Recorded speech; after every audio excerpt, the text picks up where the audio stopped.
that's Gary Gramolini just going to town over there. Yeah. All right. Oh, here we are, live at Jimmy's with the Newport Art Scene Radio Show. And playing on the guitar over here is Gary Gramolini. Gramolini. Awesome. Gramolini. What's the correct way to pronounce that? Did I pronounce that correct? Yeah, Gramolini. Gramolini. All right, so Gary, let me ask you a few questions. Because this is really about you, and mostly about me. Okay, but so since we're both in the same place where it's about us, let's make it about us. So Gary Gramolini, the musician. Let's talk a little bit about that. Okay, how long you been playing music? I've been playing music since I can remember. So I started playing music when I was 5 years old. My dad had a guitar, and I think when I was too young to remember anything, I used to sit on the couch. My mother, he'd come home from work. My mom would hand me off to her and my brother and sister, and we'd sit on the couch, and he'd practice his guitar. Right. And so I grew up watching him play guitar, and as soon as I was big enough to hold it, I picked it up and started messing around with it myself. And it's in my genes, it's in my bones.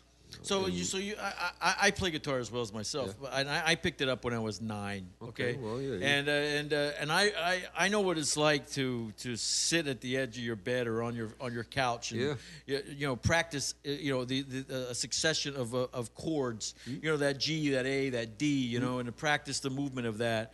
And there's a lot of time and effort that goes into that. But I also think that particular time in your life when you're formulating all that, you start to grow some character. Okay? I guess, yeah. So the first question about we're going to talk about where you came from. Okay. So as you're sitting there on the couch, you obviously started to figure out you can write songs. You don't have to play someone else's, right?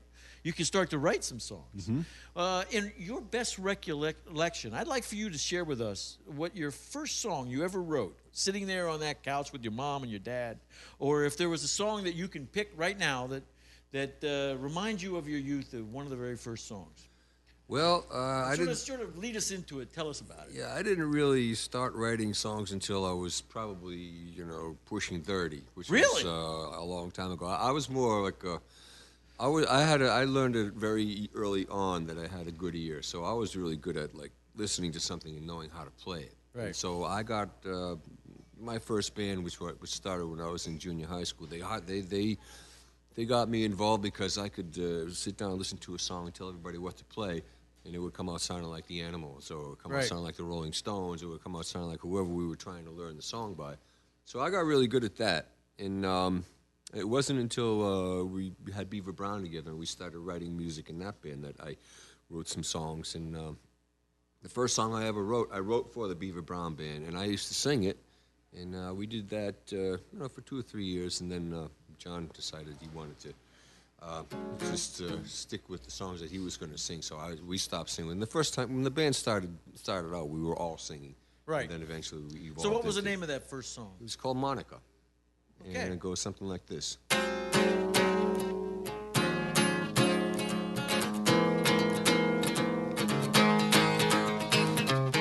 haven't played this in decades.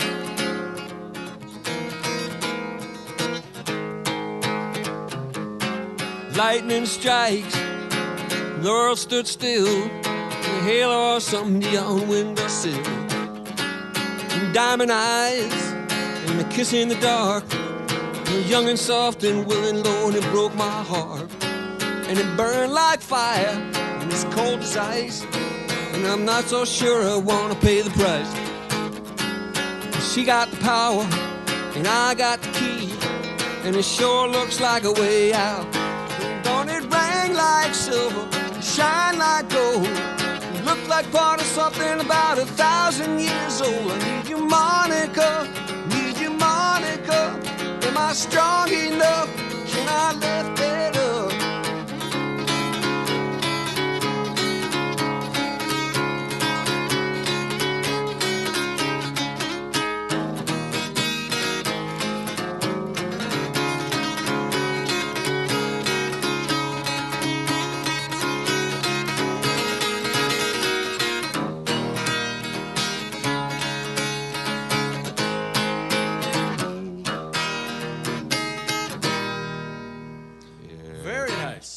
Keeps on going with the guitar solo. So that was written for the Beaver Brown Band. I think I Well, even it was remember it. it was written for me, Right. and I just offered it to the band, and it came out really good. So we played it, and I used to use a Rickenbacker 12-string on it, so it was really really kind of cool sound. But anyway, we did that for a while. I was trying to write songs for a good long time. I have a lot of songs that I've written, but they don't always get performed because I tend to produce things, and I end up hearing this big orchestration in my mind, and so in order for me to get them to come out, I got to sit down with the 5 or 6 piece band and teach everybody their parts like I grew up doing. So the songs that I do now that I play that are mine, I've learned to write them with a trio in mind. Right, there you go. Which is what you're doing now. Challenging, but you kind of have to, in order to be effective, you have to put limitations on yourself, so you don't, say, okay, I want strings and I want French horns and I want timpani, you got to say, no, I need a drum kit and a bass player and a drummer and a guitar and maybe a saxophone or a piano. Right. And strip it down to that, and trying to make it sound like the songs that I play now, anyway. So. Well, I want to move. I'm going to shift a little bit. I'm going to go about our next place where we're going to visit is Where You've Been. Okay. Where have I been? Well, now with you, we have to. The obvious place for us to go for you is the whole John McCafferty Beaver Brown and the kind of Beaver thing. Brown. Now, do you ever think about like that particular period? Because that was kind of like a time capsule, where you had about as much fame as you could actually want. I would say at one point in period that band was, especially when the soundtrack came out, and that whole period of time. I mean, what was that like to go from where you were to there? Well, it was like being on a rocket ship, Yeah, I mean, there was nothing felt like that. There's nothing like chasing a hit record around the country. Oh, I hear you. We just had so much fun. The first time we went around the country, after that Eddie and the Cruisers record took off and people started buying the album, and we charted into the top 10 with a couple of singles, and the album made it to the top 10, and then we were used to playing. By then, we had been together for maybe 14 years or so, and we played mostly between, Portland, Maine, and Washington, D.C. That was where we played before we broke into the national. Right. It broke with the Eddie and the Cruisers record, and we were really popular from Washington, D.C. to Portland, Maine, and into New York State. And we just had a lot of fun. We weren't making any money, but we were having a blast. I bet you were. And everywhere we played, John Cafferty, Mike Antunes, those guys are just masters at working a crowd, And John's a great talented songwriter, great frontman, good singer, great singer. And we had a band that just had a lot of chemistry. When individually everybody was talented, together we were like 10 times what we were individually. Now, when you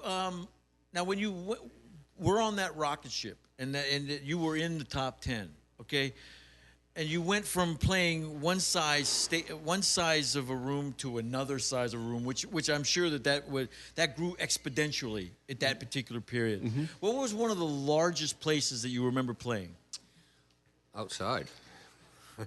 Nothing's bigger than outside. The biggest crowd I think we ever played at, I think it was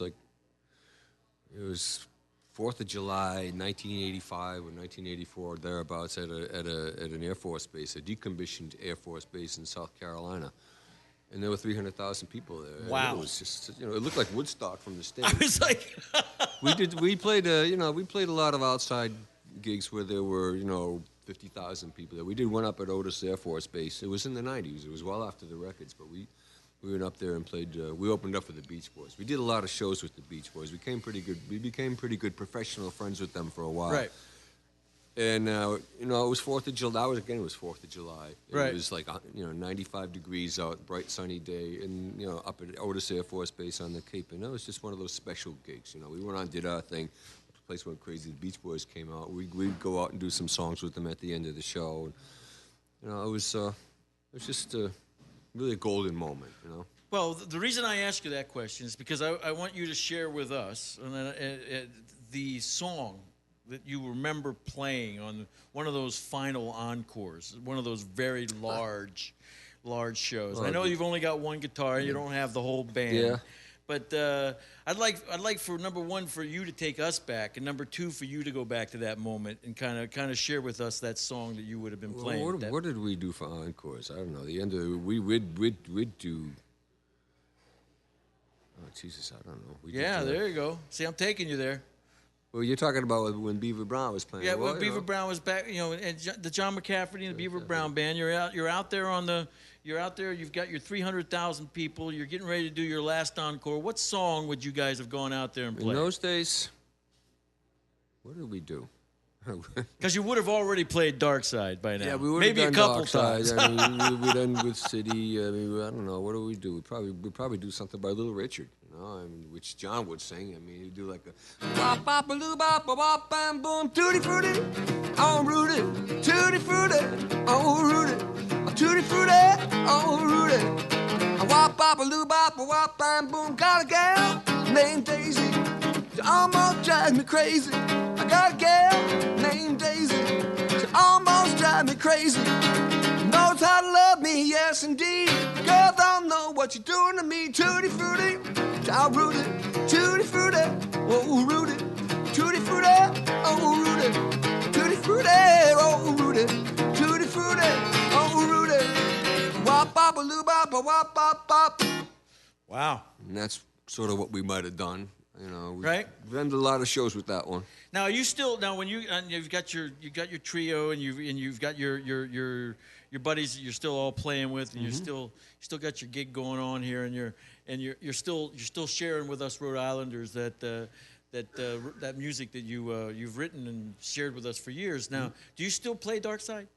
Yeah, Beaver Brown. We'll do that second song of the night every night. Could you share some of that with us right here live Dark right Side? now? Yeah. We want. I mean, I usually don't sing. Be kind of crazy for us not to ask for that. These aren't songs that I do with my band now.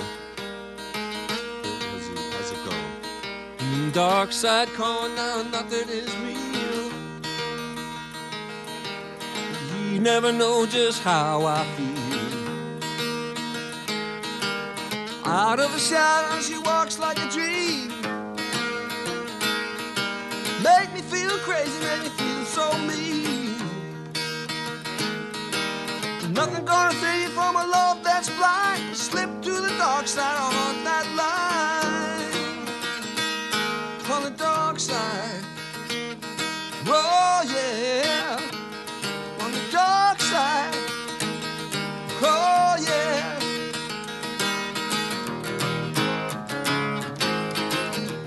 And the band kicks in and Kenny Joe Silva hits his drums and the water explodes up in the air and people go nuts. Yeah, when you play that, man, it reminded me because I remember listening to that song on 8-track, okay, out at the airport, okay. I was at the airport over at the Newport Airport in my Camaro, okay. I had a '69 Camaro, okay, and the roof was down. Yeah. Okay, and we watched the little planes come that's in, a car. okay, and we'd be listening to that song, dude. Yeah. I mean, come on. I mean, that's got to take you. I mean, for you, I'm sure that particular period in your life where you were playing that whole Washington D.C. to Portland, Maine. Like you said, you weren't making much money, but you were having a great time. Yeah. And then all of a sudden, the world was at your command. You were playing all over the place. Now, did you go over to Europe at all? We never really did much in Europe. We went to Japan a bunch of times. Yeah? We never played in Europe. The gigs just never came in for us over there. Nobody on our team was ever brought any days for us to play in Europe. Either that or so it wasn't cost effective or something. Right. I don't know. We did the country a lot. We played America a lot. First time around, we toured the country in vans. We had 15 passenger vans and a couple of trucks, and we just kind of caravaned around the country. We slept in the vans, and that was great until we got west of the Mississippi. It was about a 10-week tour, and the first 6 weeks we were east of the Mississippi. So, we'd do our gig. We'd get out of the gig at like 3, 4 in the morning and drive 3 or 4 hours to the next city. But when we got west of the Mississippi, the cities were 10 and 12 hours apart. So we started flying the dates, and we gave the vans to the crew, and they lived on that. Now, I know what that road's like because I've done that road. Yeah. Okay. In the beginning, that's exciting. It was great. But after a while, Yeah. I mean, you're standing up on stage until like midnight, and then the following night you're 1,000 miles away. I often think of that Doing the same Jackson thing. Brown song. Okay, Yeah. where it's an 11-minute long song. Okay, and it's really about him. Don't take my piano until we're ready to move. Right, okay, yeah. because this is who defines me. This is where I'm sitting here with my piano and playing is what defines me. Yep. And I'm just like, it's interesting sitting here. That guitar defines you. I mean, it's connected to you. Would you- It's my best voice. It's It's your best voice. I communicate better with my instrument than I do by talking. Now, you had mentioned that you played earlier when we were talking before we went on the air, we talked about all the old bars here in Newport. And you mentioned Patrick's. Now you're one of the very few that still has ever mentioned Patrick's to me. Everybody remembers Dorian's. Everybody remembers the Electric Elephant and the Point and a Half. But Patrick's, that was right up here on William Street, That right was where Sardella's is, okay? Yep. That was a great bar. That was such a great time playing there. And that was our first gig in Newport. And that was the first summer we were together. We got a gig over there. Pat Maha ran the place. He's an old friend, and he loved us. We came in and we lit the place up, and we played there every month for the next year anyway. Now, you were college kids then, were you not? Or just college. out of college? Out of college, yeah. Okay. Just out of college. Now, so I was 21, I'm I reading think. your bio. I turned 21 that summer. Okay, reading your bio, you essentially were considering doing something other than music in your life, right? I went to college. I did 3 years and studied biology. I was pretty smart. I was good at math and science, I thought that was kind of a interesting choice. When I was reading your bio and I says you studied biology, okay? I mean, you couldn't have gone as far away from a study of biology, Well, but you'd you be were playing surprised. music at the same I time. mean, look at what's his name from Queen there, the guitar player, Brian May. He just Yeah. got his doctorate in astrophysics. Yeah. I mean, people that play music, I think it makes you smarter. Yeah. I like to think that. Don't always act smarter, but at least you can think.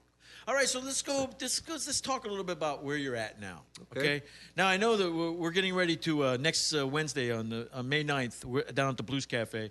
We're going to do a taping of 4 episodes of Newport City Limits, and I feel very honored that you've decided to do an episode with us at the Blues Cafe, and you're going to close the night, okay, with the 4 bands that are going to be there. James Montgomery's going to open, and you're going to close. I couldn't ask for a better show. Okay, but let's just discuss where you're at as far as your music now. Okay, let's move beyond. You're still playing with Beaver Brown, correct? Yes, we What is did. Beaver Brown up to these days? You still have John McCafferty playing with you? Cafferty, John and I go back to 1972. We started the band with Kenny Silver and Pat Lupo and Bob Catoya, and Mike Antunes came into the band about 1976 to play saxophone. So the 3 of us were there for the big ride, on the rocket ship. Oh, that was a rocket ship Yeah. ride. And Mike and John, like again, those guys are just immensely talented people. Tunes is a force of nature. He's like, nobody plays like him. I don't think anybody ever will play like Right. him. You can ride his horn like a horse. And John, I've never seen anybody work a crowd like him. He's just a master entertainer, and he's sincere about it. He's not put on. He's just a really honest, easy to like, charismatic guy, and it's a pleasure working with him. That whole movie changed everything for you guys. Yeah, well, it changed it in many ways. Yes, it did. It made us more successful. It gave us an opportunity to play the country. It kind of morphed us in a way towards a little bit different thing. Prior to that, we had aspirations to, we tried for a long time to get a record contract nationally with a whole big body of material. We had a double album worth of material. It was all thematic. It was East Coast rock and roll. Right. Growing up in the '60s, going to the beach, fast cars, women, rock and roll music, and we were doing that with John's original material, and the band. We all came up listening to the Rolling Stones and Motown and the Beach Boys and the blues and Elvis Presley and Eddie Cochran and all that formative stuff, and we all knew the same stuff. So all we had to do is play a little bit of something, and everybody else would be right there on it. Mitch Ryder, And, Oh yeah, Miss Ryder. There you go. You know, that was one of our big songs. We did The Devil with the Blue Dish. We did Right. Sock It To Me Baby and Right. Too Many Fish in the Sea and C.C. Ryder and all those great old. It must have been Detroit nice to Williams. have the other guys that went on the trip with you. Because sometimes I've been finding that sometimes now as I'm getting older, I look back on portions of my life where I had these huge successes going on, and sometimes you look back on them and they start to get a little hazy a little bit. But when you see people that were on that journey with you, it clears things up. Sure. You know, because you could be sitting there, you could be in your riff, and you look up and there's John. Okay. Sure. You know, even today, I'm sure you still. Hey, wait a minute. We went on that journey together. We know what happened, and that was a rocket ship ride. Sort of collective, thing that the memory that you have of it. It's part of who you are. Right. I mean, it's in your genes after a while. So where are you musically now?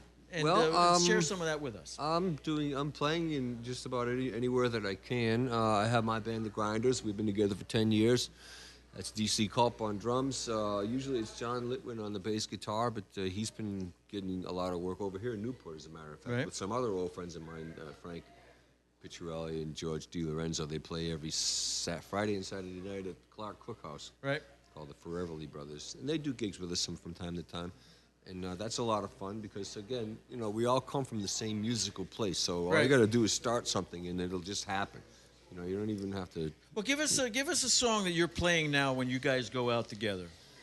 A song that we're doing in my band, a song that we will do, it's an old J.B. Lenoir song. Okay. It's called Mojo Boogie. It's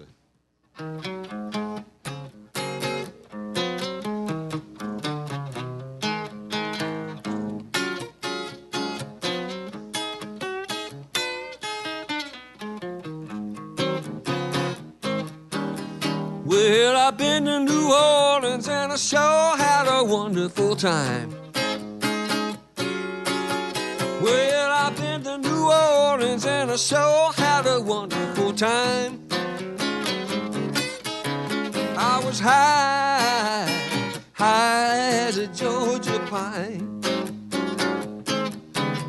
My auntie took me on down to Rampart Street. She said I met everybody that I wanted to meet. She said, son, stop looking, listen to me. You know they got something that'll knock you off of your feet. They got the Mojo Boogie, Mojo Boogie. They got the Mojo Boogie, go dancing out on line.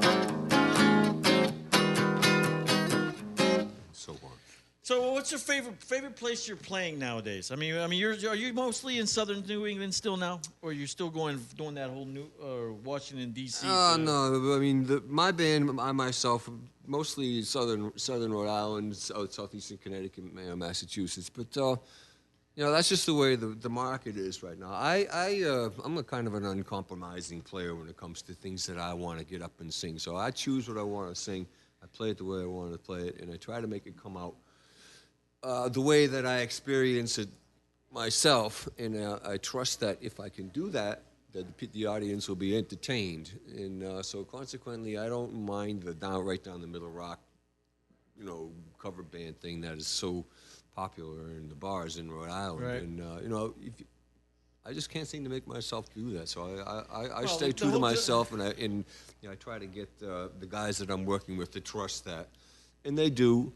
And we work pretty regularly, but not as much as I would like. And consequently, I, like a lot of other people, are doing other things. Right. Tonight I'm playing with an acoustic duo with another old friend of mine, fabulously talented guy named Tommy Enright. Right. He's a local legend, and it's a privilege to be working with him. With him and me playing guitar and singing songs, and it usually is very interesting. Well, you seem like a very collaborative kind of guy. You like to share the stuff. You like to hear what everybody else has got and got to offer. Okay, and bring to the project, or even bring to a song for that matter. Yeah. Okay, and you seem very flexible. I think you have to be nowadays. Well, I don't know. I know a lot of musicians who aren't flexible. I try to be. So, but that flexibility is probably what's is probably brought you to this place. This is are you in a good place right now? Absolutely. Okay. My life is great. I never stop learning. You know, to me, that's my life. You know, I will never stop learning how to use this thing. Because I feel like I'm just at the tip of the iceberg. You know, and I've come to accept that that's who I am. You know, there's lots of other things to learn, but you know, I go here whenever I can. Well, you're totally exactly what I expected, because I hadn't met you. You know, and it's funny. It's funny because I met somebody the other night. We were talking about James Montgomery. I've known James. Actually, the first time I met James was in Detroit in 1973 when we were. That's where he came from. Right. When I was touring with Santana, 74. I mean, and James did an opening with them, and I saw him for the first time there. And I didn't see him for like 30 years after. I would love to have seen that. Okay, he was and he was young and strapping, like blues. Harmonic, as I said, and then one day when I booked a show with him, I'm standing next to him, and I said, I just said Detroit '74, okay, and I told him the song he played, and he looked at me and said, "You were there." I said, "Damn, all right, I was there." I said, "Why do you think I even walk up to you like I know you?" He's a hell of a performer. And I was kind of applying that to where you guys are sitting on, you know, the Beaver Brown and John McCaffrey. They got 300,000 people, you know, and you're getting ready to start your set, and you got your fingers on the frets, and you're ready to go, and you just look up for just a second, and you don't look at the crowd, but you look at each other, and you're all just there's this silent thing that you say amongst yourself, "Oh my God, look where we're at." Usually it was more like, count to 4, let's go. Let's go. I don't think we ever walked on stage with any sense of fear. It was all. I doubt we were you pretty did that. fearless when we walked out because we trusted what we were doing. Right. We knew that, you know, as soon as the first note came, it was going to explode. You know, we just had an explosive band, and that's the reason why we stayed together as long as we did, because, you know. Well, you had a commanding place in that group as well. I mean, lead guitar's kind of a commanding place. You're kind of the guy out there that says, "Okay, let's go." Okay, I get this huge sense of confidence from you. Okay, that you're like a rock. You're as confident. Nothing's really going to scare you. It doesn't matter whether it's 2 people or 300,000 people. Take that as Okay, a compliment. because you really trust your music. You trust what's going to come out of you. Yeah. So finally, the thing I would like for you to do is I'd like you to share with our listeners, okay, one final song, okay, that we might hear at the Blues Cafe on next Wednesday, okay, and then we'll close out at that point. Well, I just played one of those. Okay, well, give me another I just did Mojo Boogie. That's Mojo Boogie, we'll be hearing that. We'll be hearing that. Okay. What else are we going to do? And I'm going to close out. This is Newport Art Scene, and this is Gary Gramolini. We'll be seeing him over at the Blues Cafe on May 13th. And I'm Tom Erb, and we're going to close out with a song from Gary. And until next time. So what are we going to do here? Trying to remember what I have in this set. First song. Song by Buddy Guy. I said, "Ooh-wee, baby, you know you really look so fine." I said, "Ooh-wee, baby, you know you really look so fine." A girl like you would make any man change his mind. Honey, when you walk, you shake like a willow tree. Honey, when you walk, you shake just like a willow tree.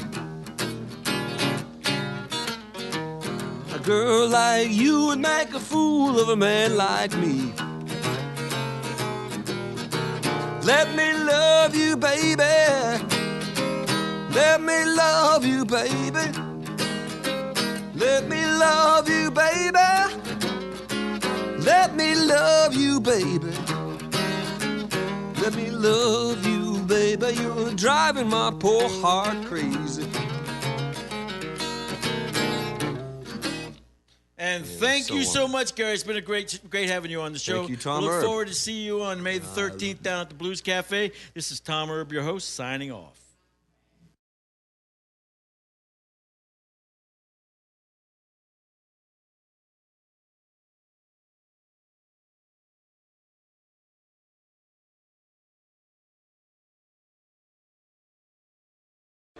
Hey! Gary and the Grinders. All right.